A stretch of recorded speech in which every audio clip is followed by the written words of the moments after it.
Live. All right, we are live. So it is, what is it now? May 18th, 4:05, and this is our last Google Hangout for NHGEG for the school calendar year of 2015-2016.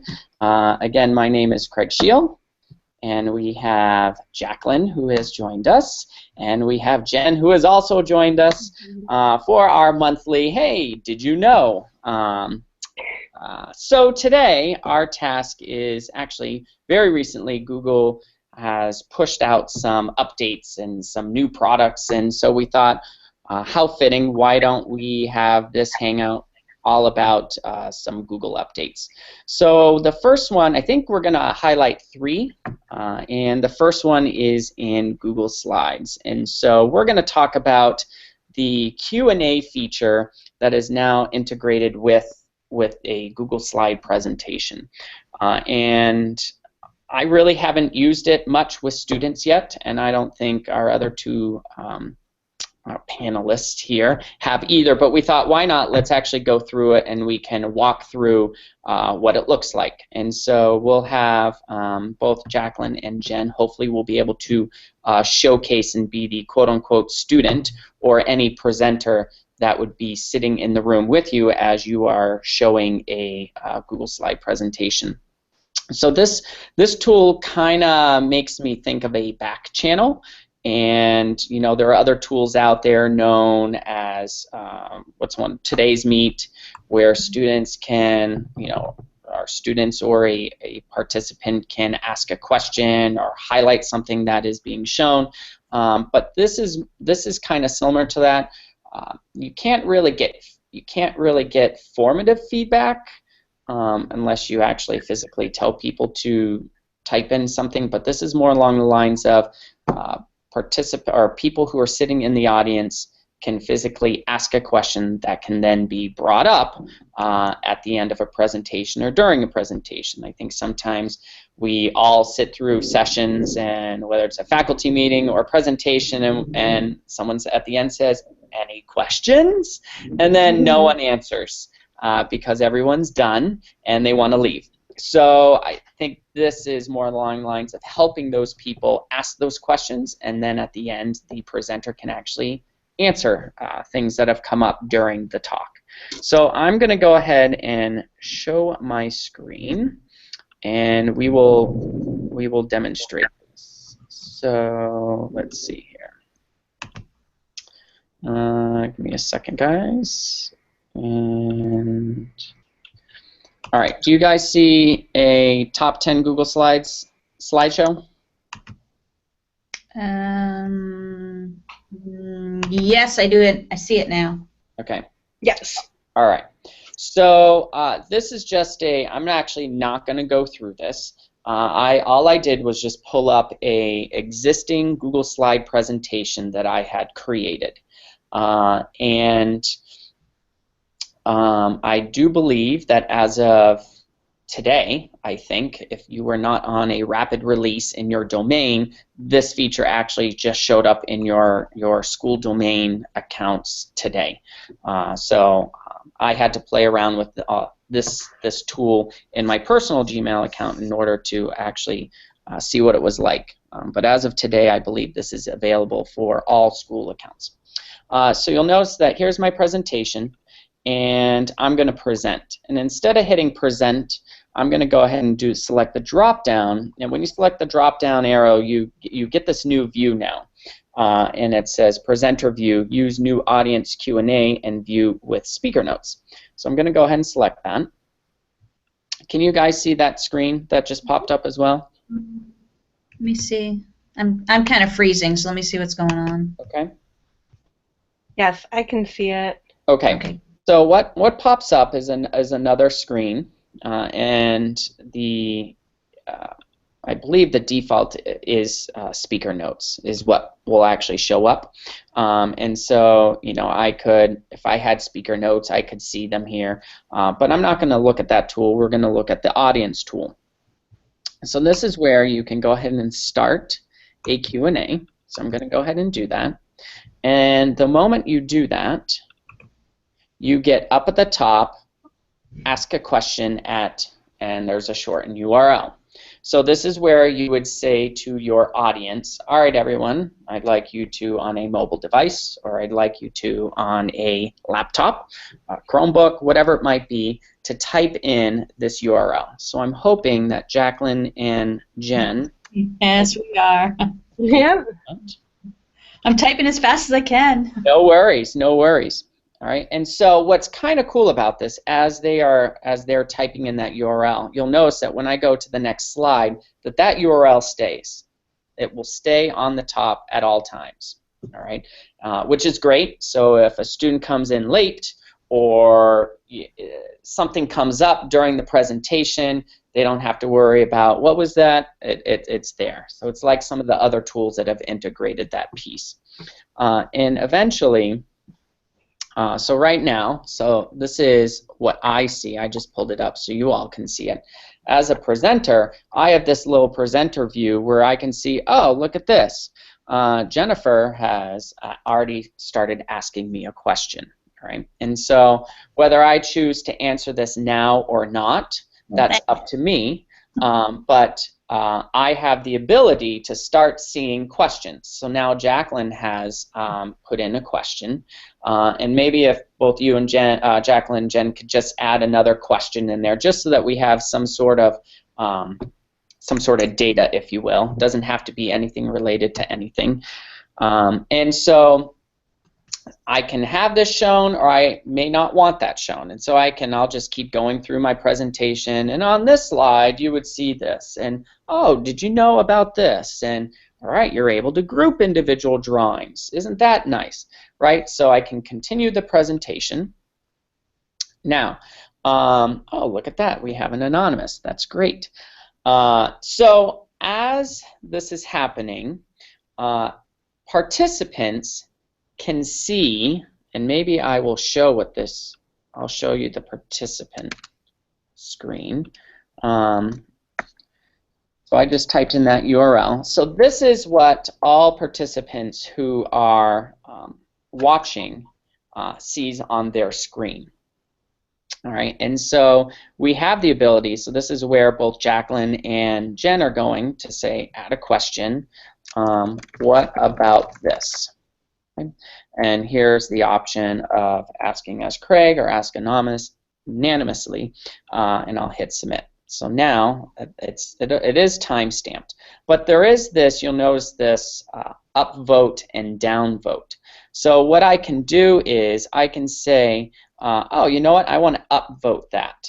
All right, and maybe Jen, if you could upvote that same one from Jacqueline, saying, I'm wondering if this would really increase participation.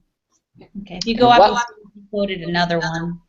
And what will happen is, the more votes questions get, they get added to the top of the list, right? So if I'm back and I'm presenting and I'm going through this, blah, blah, blah, blah, blah, and I'm at the very, very end of this presentation, okay, now I'm like, all right, so now I want to go to everyone's questions, and I want to see what people had to say. So I'm going to look at my, oops, sorry about that, you don't want to see. Okay, so here it is, and so now I will see the most votes will show up at the top, and then I don't have to worry about weeding through all the questions. I could say, all right, so can you prevent them from asking, is it anonymous or unanimous? No, it's not unanimous. That's something different. Anonymously. And I struggle with that, because I do see that could be an issue in terms of classroom management and holding kids accountable for saying inappropriate things. And I do wonder if that should be something that's taken away. I do see why Google has put that in, so that students feel comfortable saying things, but I also see the classroom management side, and I don't know if you can prevent. So whoever asked anonymously, whoever you are, I don't know the answer to that. I don't know if you can. I'm curious, though. Go ahead. It was me. Oh, it was you. So yeah, so I do think that's a great question, and I think this is a great question. Would this really increase participation? I don't know, and I am also curious about that, and I wonder if now that schools are more and more schools are going one-to-one, is this a way to engage students more in a formal presentation than just to sit and get? So that is a good question that I would be interested in knowing as well, Jacqueline. What are your thoughts on that, Jacqueline? You know, I was observing a teacher candidate teach a math lesson today, and it was great, and it was with a slideshow, and I was really thinking about this feature because, you know, students are quiet. They don't say when they don't understand. Even if you ask them, do you understand, or do you want me to go over any again, you know, at a certain age, they just stop replying sometimes. And so I think a lot more students would ask questions or, you know, ask for clarification with this feature, or a certain type of learner might, you know, maybe not all of them. What do you think, Jen? Well, I work a lot with the upper grades, with high school grades, and that's why I asked about the anonymous. And then I just sent you another question if you scroll to the bottom, because if you could at least, in the middle, can you remove questions from, so as the presenter, can you remove questions? You have the word present right there. Yeah, so let's see what this happens. So this, you know, or I'll do this one, because this has no votes. Okay. So if I hit present, look what that did.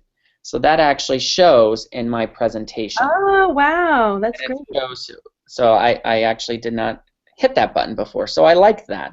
Yeah, I like that too. So it does nothing in terms of the actual view of correct. All it's doing is it's just pushing it to your presentation. Right. I like that feature. Yeah, I do too. And then I'm assuming the moment I hit hide, it will disappear. Yeah.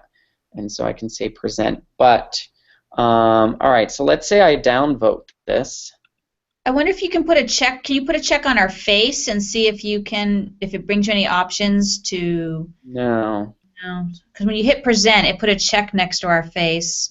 So I wondered if when you hit present, if it brings. Oh, I see. Yeah. Yeah, there's a trash can or something pops up. I don't know. Right. Can you? Yeah. So, because I do think, Jen, you are bringing up a very important thing in terms of classroom management, and I kind of share the same thoughts that you're sharing. Yep. And I think it does come down to a conversation with students about what's appropriate and not appropriate. That is a little snag to not be able to remove something that might be inappropriate. That's probably a feature that I'm sure that will be coming, and maybe sure. Everything else where we can give their feedback to say, okay, if you can't remove the anonymous, like to force anonymous or not anonymous, because there are times I want them to be anonymous, but there's definitely times I have to remove questions because there's always they're just not ready, even with, you know, the classroom management, even with, they're just not quite ready, and they'll put those things up there and try to derail the class and so forth. And this is where we'll go to give them feedback. Yeah, exactly what yep. So if we do the feedback of allow the presenter to remove questions from the list. Yep. Perfect. Another thing that I thought was, and this is really simple, but if you notice down here in present mode, they have integrated a laser pointer as well. So when you move over or scroll over something, you can really highlight something in a slide by just, I guess that's a poor example. But over here, did you know you can do that, or you can do this or that? I don't believe you can change colors right now, but all it is this little lightning laser pointer that you can turn on to highlight things. So I do think this is a great tool. I do think I commend Google for taking slides to the next level. And so that, again, that's Q&A through the presenter. Oh, actually, before I stop with that, I am going to hit exit. Okay, so we're going to get out of that. So one thing I do think is important to note is, let's say I want to go back in, same presentation, it's a different block. I'm going to go ahead and click on presenter view, and I believe I can continue a recent. So if I come here, I have the option of saying, well, which one do you want to continue from? And then I would hit continue, and by doing that, all the questions that were in there previous show up. Very cool. I'm sorry? You said very cool. I like that. Yes. So if you're teaching, again, I'll stop this and I will exit this. And notice it was the same URL because I did the same Q&A. So if I come in here and I choose to start a new one, notice now it gives me a completely new URL link. So the same link is tied to the same Q&A that you have. But I think it's great if you are teaching 3 sections of algebra and you have a lesson and you don't want to have to worry about showing questions that kids had before.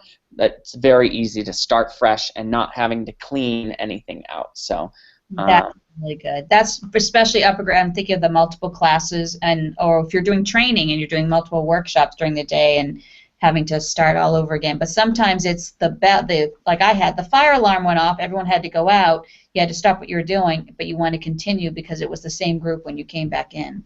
Sure. Absolutely. One last thing I do want to test, if you guys don't mind. I'm going to continue a recent, and I will continue the one that you had access to.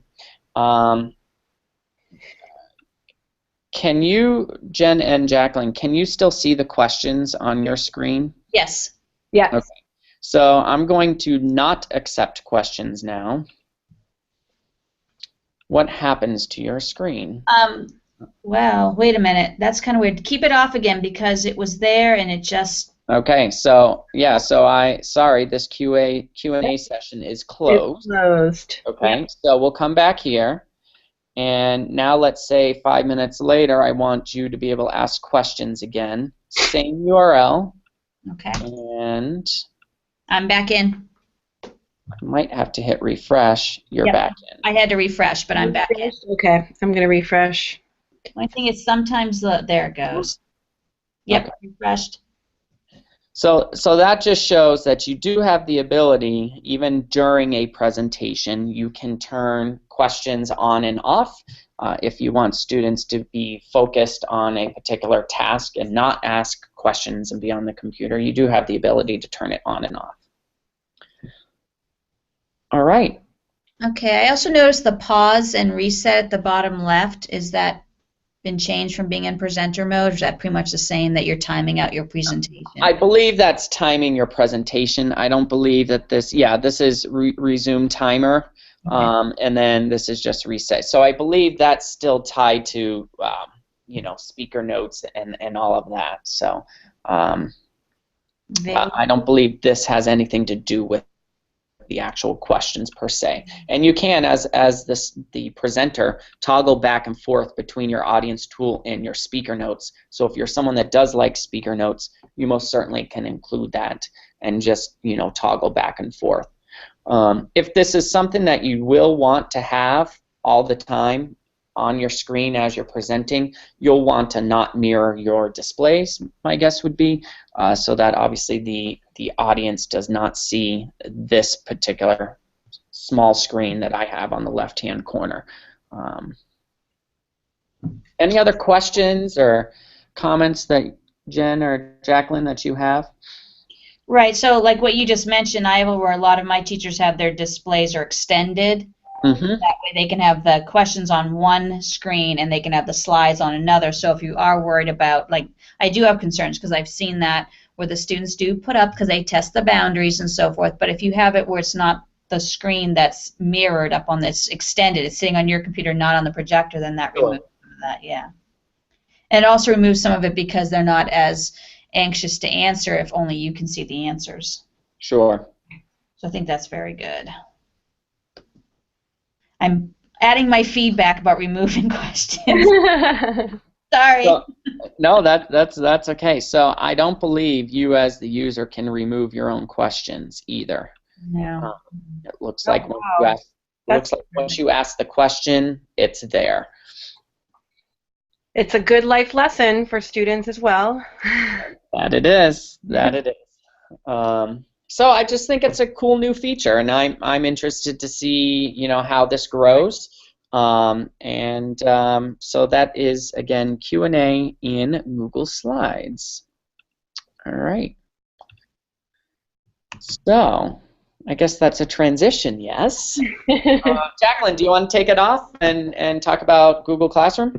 Sure. I really only have one thing to show, and that was just the shift in the question. So let me change my screen share here.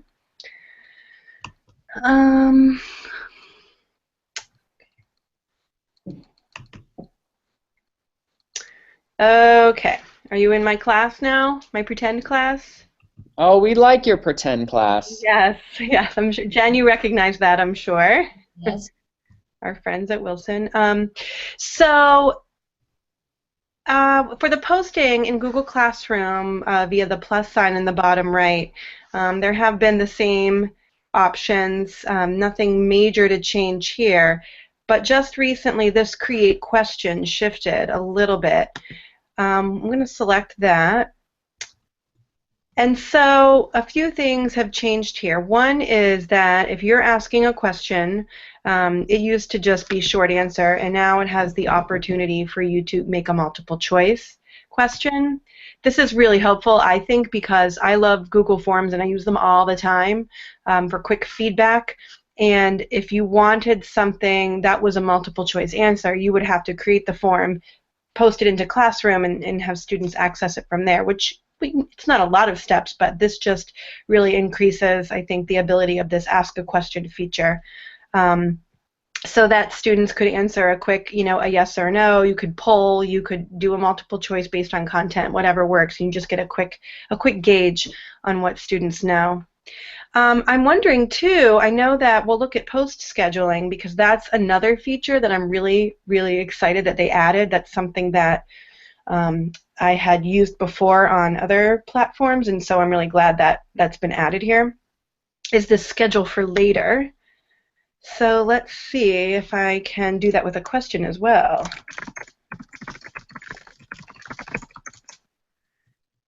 Yes. So this, let me slide my screen up here a little bit. So if I'm going to post this question, I can select whether I want to ask it, which will immediately post, save it, and finish it later, or schedule it. And when I select schedule, now I can choose the date and time when I want to share that question. So if you're someone who likes to plan everything ahead and you know that when you teach your lesson on Monday and Tuesday you're going to start class with that question, you could pre-schedule these questions so you don't have to worry about forgetting at the beginning of the lesson or something like that. And it will look the same in a, let's see, in an assignment. Same option, assign, schedule, and it looks like, we'll get out of here, we can also do it with an announcement, which is a huge bonus. So if you are someone that likes to schedule ahead, you can do that with the scheduling. So just wanted to show that quickly because I thought those were two nice additions, ways for you to plan ahead and pre-schedule posts, questions, or announcements, and also to add a multiple choice question for polling for students. And I think too something I should show is the difference between the questions, students being able to see the class summary or not. I think you can decide based on the kind of question that it is if it's beneficial for students to be able to have access to the final results. I think in most cases it's helpful for them to see, but certainly I'm sure you can think of reasons why you wouldn't want students to see. You could just make that choice and decide as you're posting. And I know that, Craig, you had mentioned another update about a parent feature. I don't know much about that. Is there anything that you have to share on that? Well, I don't think many people know about it, actually. And so all Google had stated was that coming up, they were going to integrate a parent component, and it from what I recall seeing, they were talking about how maybe a parent was going to receive an email or something that if a parent chose to quote unquote subscribe or want to know information about their kid or something, they would receive some sort of email. But we don't know much beyond that. So I'm actually excited and curious because I know that our district is struggling with. So we do things in Google Classroom, but we have a teacher site and parents can't see what's in the classroom. So this might be a great solution for posting content in classroom and teachers not having to do things in two places or having to have a calendar be posted on a Google site or anything like that. So I'm really excited and curious as to where that's going to go. Yes, great. That's all I had to share on that one. Sorry. No, that's good. That's good. The little things that get me excited, and the post scheduling I'm very excited about. Yes. I can show one quick thing. It was something I was showing Jacqueline actually when she was here the other day. A lot of people, and I just assume that that everyone knows when these features are out, and then someone else go, I didn't know that was there. I'm like, oh my gosh, I'm so sorry. I just sometimes forget. So one feature, and I'll actually, we'll have to switch to my other account because I can't get to the classroom in my personal account. That's not going to work. A lot of people don't realize now how you can send things from all of the other programs that are integrated with Google Apps right into Classroom. And that there's so many programs out there that you can make incredibly cool lessons and then send them right into Classroom, and so that it'll submit the work and connect right into Classroom. You don't have to do the link as much anymore. It'll connect right in. So I'm going to grab one of my favorite ones. So let me see. I'm going to grab my screen. Hold on. While you're doing that, Jen, one thing I do want to piggyback on what Jacqueline was saying is, the thing about the scheduled posts, a teacher, and I think this is just, really cool. A teacher was saying, shared an email with a coworker and I, Carrie Lunn, from Google saying, thank you for your feedback. Because of your feedback, you can now schedule posts. So I think it's great that Google is listening to its users and they want their product to be the best product possible, and it was not a feature available, but enough people shared feedback with Google saying this is something we want. We want to be able to publish and post things ahead of time but not have students see it. So it's the small things that make a product even better. So just to piggyback on what you were saying there, Jacqueline. Okay, so this is a tool that a lot of my teachers over here love using. It's called Zaption. So if you've ever used a video in any of your teaching, like none of us ever use a video in any of our teaching, but if you ever have, and I don't care if it's from YouTube, Vimeo, you uploaded it, however you use a video, Zaption allows you to take the video and embed questions in it, pause it, so instead of them answering questions after the video and they've fallen asleep and can't even remember like the first 20 minutes of the video, it actually stops within the video itself and asks them questions. They can either short answer, multiple choice, they can draw over the video, it can give instructions and so forth. But so a lot of you, that's like a whole other session itself using Zaption. It's like, what was the one? EduPuzzle, Jack? Yeah, Edpuzzle. Edpuzzle, that's the other one. So it's very similar. This one does have a cool few features. One is students can do it on their own, and I'll bring how it links to what she was talking about. Or if you present it live, just like Google Slides, when you hit start the presentation, there's everyone else on their phones, whatever they're on, can go to this joint and use this code, and they can, just like with Google Slides, submit answers and questions and within the presentation. So you can have it up on the screen with just one computer, and the students can submit their answers from their Chromebook or whatever they're using, and just like Google Slides, do question and answer. But here's the cool thing. Right here, you can send it directly to Classroom as an assignment, and so many tools out there do that now, and I forget, and a lot of people, I'm doing something, I'm like, well, you can send that right to Classroom. They're like, you can? I'm like, oh my gosh, I forget to tell people about this. So most tools now, you'll see that little symbol, and this window will pop up, and you can choose your class, Let me grab to a class where someone will not get upset with me. We'll go to that one. And then you can decide from there, is it going to be an assignment? Is it part of a question or an announcement? So is it part of a discussion? So it doesn't have to be an assignment unless you want it to be. So a lot of the tools out there that where they have the login with Google, I've been now coming to find out, do I see this little symbol? Because a lot of them you can share directly and post directly to Classroom now. So that was the only thing I wanted to add there. It wasn't exciting, sorry. No. I think I agree. Not a lot of people do know about that. I think that is important. It's all about efficiency.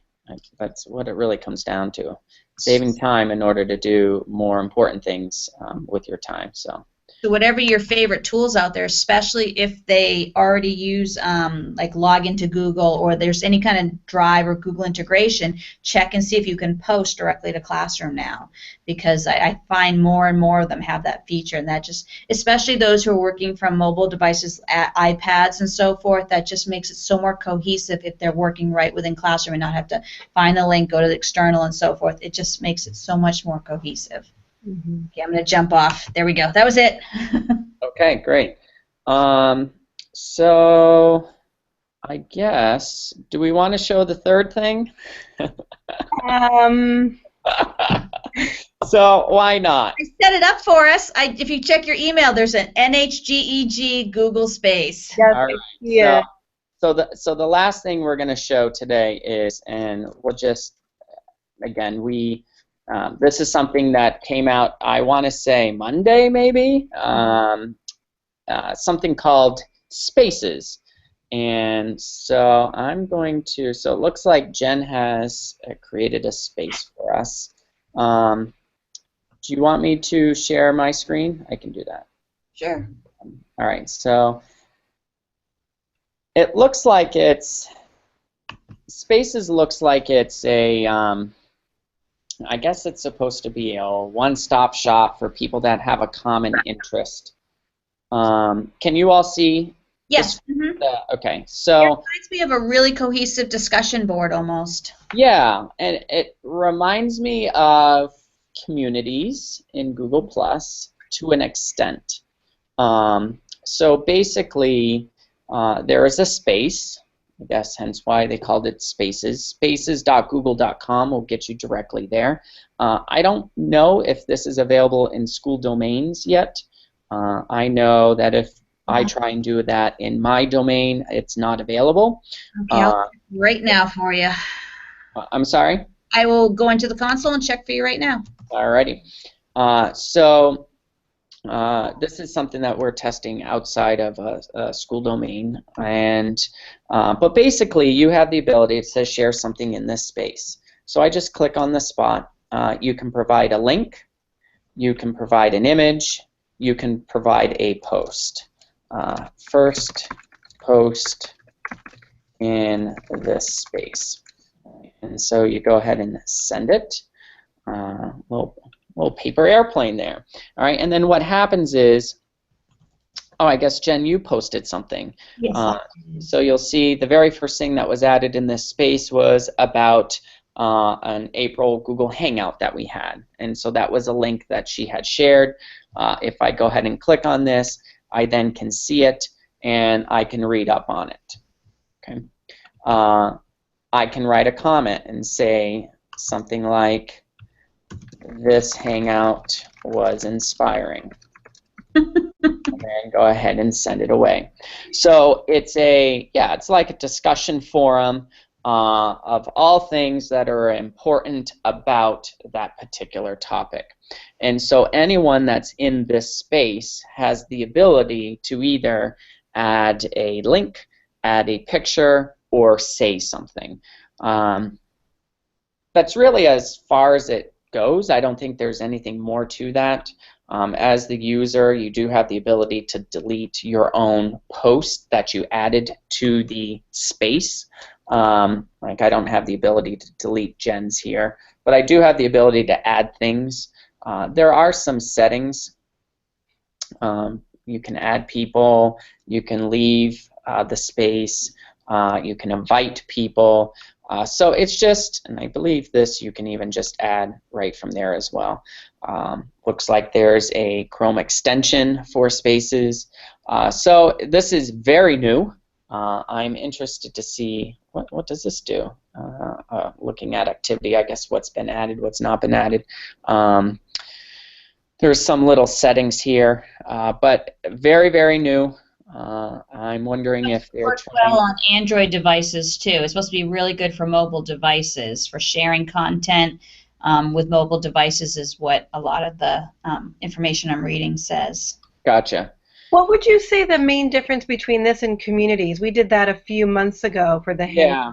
Well, this So- reminds me of a workspace, like a workspace on a specific topic. Mm-hmm. Yeah, like I to be honest, really like communities. And why I like communities is that you can tag it so that things that you're posting in that space, if you will, has a purpose. So if I want to look at all things that relate to a Unit 1, I can go directly in Unit 1 in a community. Whereas this, I agree what Jen said. It seems like it's more of a collaborative, let's get our ideas down on this topic, and then let's from here go produce what we need to produce. Yeah, in the information when I went online and I was reading about it, it says a lot of times in communities, the way that they have it listed is people get very distracted. There's a lot of information with Spaces. It makes it simple so that you can easily share without, because it says that group conversations often don't stay on topic. Things get lost in the endless threads, so you can't easily get back to when you need them. So we built a better group experience to easily allow people to share around a specific topic, not get lost in the threads. Mm. So it's kind of simplifying around a specific topic, because it is kind of hard sometimes in a conversation thread, and people do get lost, and sometimes it is. So they're trying to make those simple workspaces around a specific project you're working on or topic, or so that all the things that distract around it are not there to pull you away from what you're focusing or working on. That's what it seems from what I'm reading. And then the question is, how is this different from like a Google Keep, where you have a shared list of things and the links? So yeah, I don't know. I don't know where this will go, and but I'm sure it'll grow in the coming months. But yeah, I mean, it all comes down to like what's the best tool for what you're doing. But basically, if you want to know how to create a space, Jen shared this NHGEG space. But basically, you just go to spaces.google.com. You go ahead and click on Create a Space. I have the ability to title it. I found something. It says you can also share a specific app to get people to link to the right app, so they all go to the same app to work on things. That's what I'm finding is I'm reading in the background as That's good. Keep reading while I show. Up here you have the ability to customize the space. You can change the color, change the background picture. You can upload your own, and then you just invite people via a link, via an email, and then away you go. So there's not a lot to setting it up. It's very simple, straightforward. But yeah, it'll be interesting. What else should you find there? You know what it's reminding me of as I'm playing around and reading more? It's reminding me of not iBooks, iTunes U. Because in iPads it was very difficult to share content, give the kids the apps and the link so they go to the correct apps. And what this does is it pulls like that entire lesson plan so that you can give the content, have the material, and have it jump and link to the apps you need them to go to.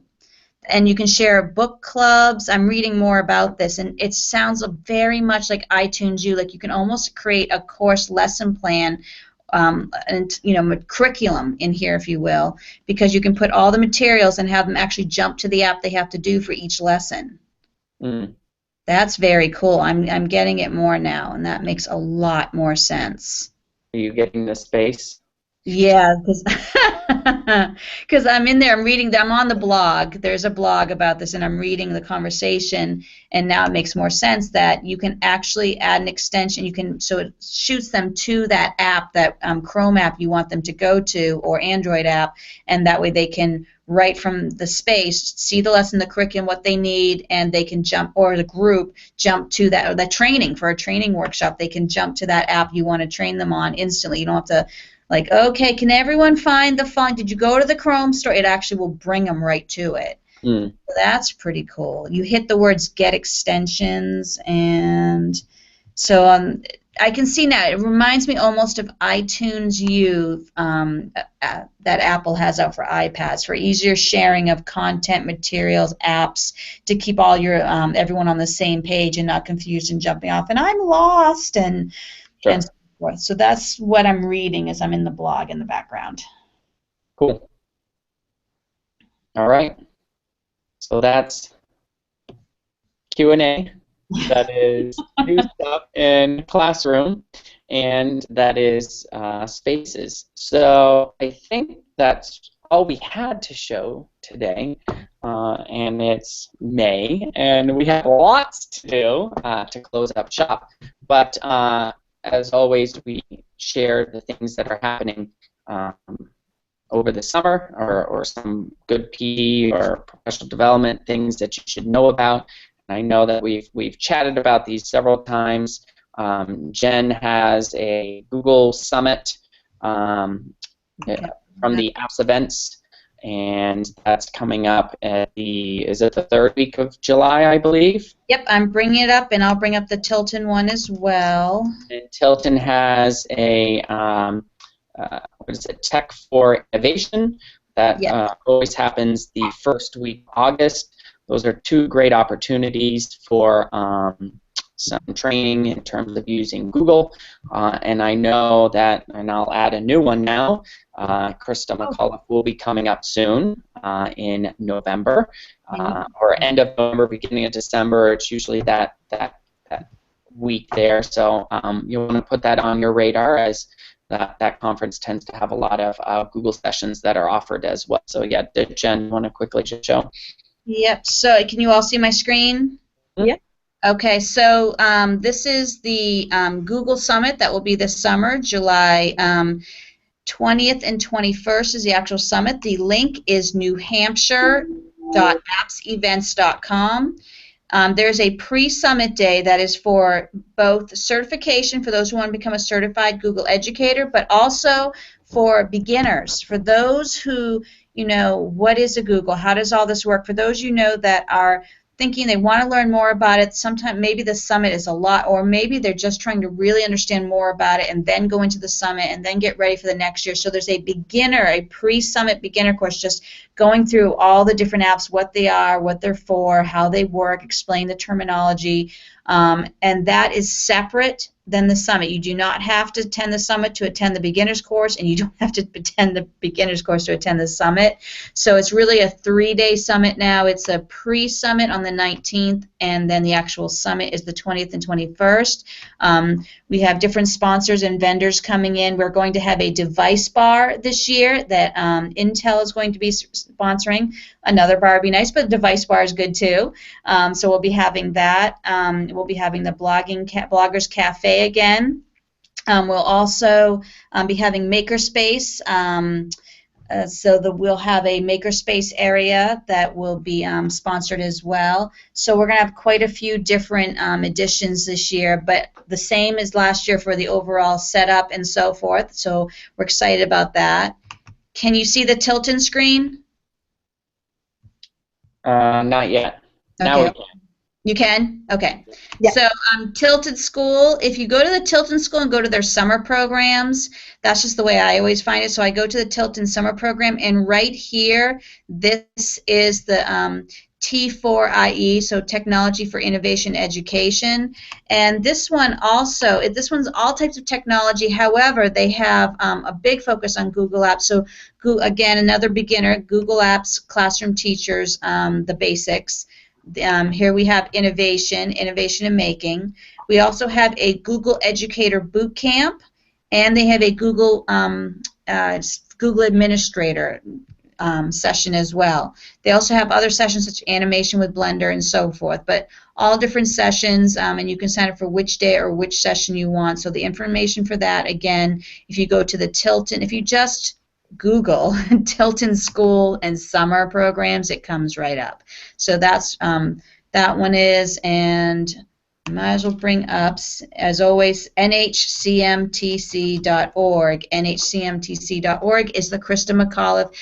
They have the call for presenters this year. I'm very excited that George Couros is coming out. I know, love the Couros brothers. So we have the keynote speakers are already up there, posted already. Paul Reynolds will be up there as well. So there's the call for the presenters right now, and so you can go there and check out that information, and that, of course, is the end of November into December. Phew, okay. All right. I'm going to hit stop. Back I think we're good. I know that we actually have not formally chatted about moving forward for next school year, but we probably will do a similar format for the 16-17 school year. I feel like this has worked out. Yes. And so we'll probably do the same thing where once a month, probably the third Wednesday of the month, we'll all get together and share some cool things that people should know about. And if you want to be a guest co-speaker with us, let us know. We would love to have other input and jumping in with us. Absolutely. Although we like to talk to each other all the time, it would be wonderful to have more people like we had last time. That was awesome. So absolutely. Yeah. And we'll probably start in September. So okay. I think August is a little too crazy for some schools are starting right away. Some are waiting till the beginning of September. So we'll probably just start September, and hope everyone has a great summer. And until later. See you later, everyone.